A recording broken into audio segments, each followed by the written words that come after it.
ikaw ang ama ni Jenny.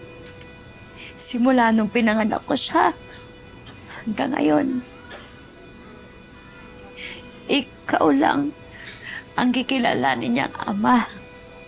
Kaya lang, may mga bagay, may mga pagkakataon na gusto ko sana ako naman yung magdesisyon para sa kanya.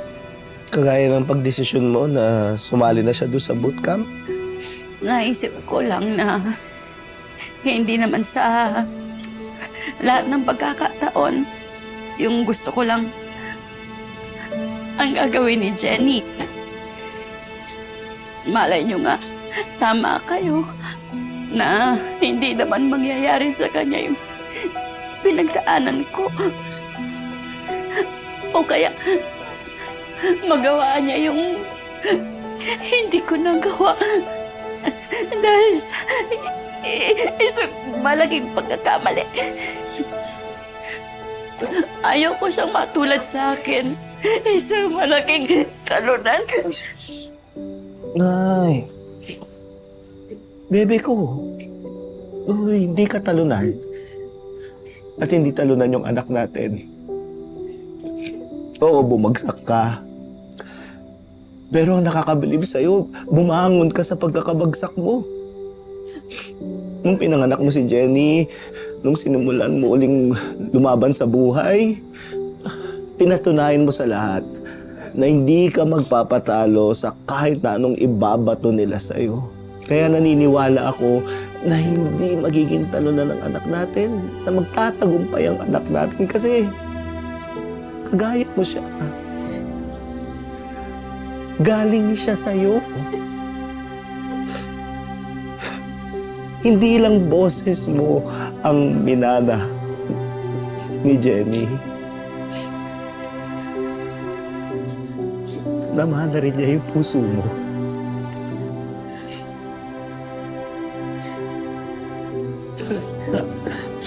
Ay.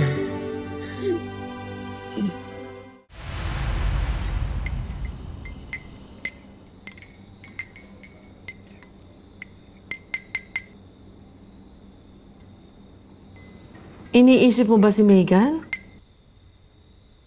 Yes, Mama. Namimiss ko siya. Ako rin naman. But we have to keep supporting her dreams. Exactly.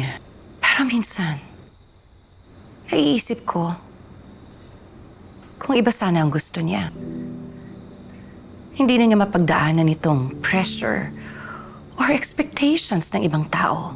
But she's willing to face it. Kakayanin niya yan? Yes. Pero natatakot ako. Baka may sumira sa kanya. Katulad ng nangyari sa akin. Muntik na kaming masira ni Dio dahil kay Menchie. Buti na lang, napigilan ko. Sinong ama ng anak mo? Si Perry ba talaga? O si Dio? Anak namin siya ni Perry. Balikan mo na yung asawa mo, yung anak mo, at yung perpekto mong buhay. Bakit parang sa tono ng boses mo, ikaw ang biktima?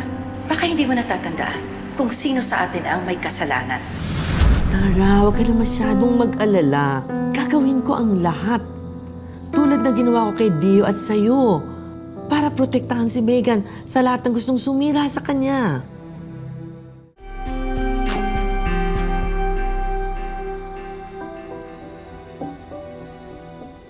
Nung pinanganak mo si Jenny, nung sinimulan mo uling lumaban sa buhay, pinatunayan mo sa lahat na hindi ka magpapatalo sa kahit na anong ibabato nila sa'yo.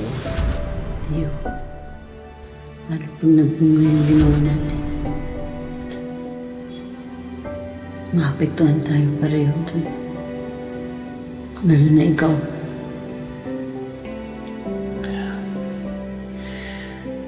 Siyempre, paninindigan ko yan. Halari yan eh. At sigurado ako, susunod siya sa mayapak natin. At magiging isang sikat na legendary music icon. Kung papaano tayo, yun din ang tatahakin niya. Kaya sure ako na magiging isang magaling na singer siya. Kung magtatagumpay si Jenny, hindi niya dadalhin ang pangalan mo. Sisikat siya na hindi malalaman ng mundo na anak mo siya, Dio.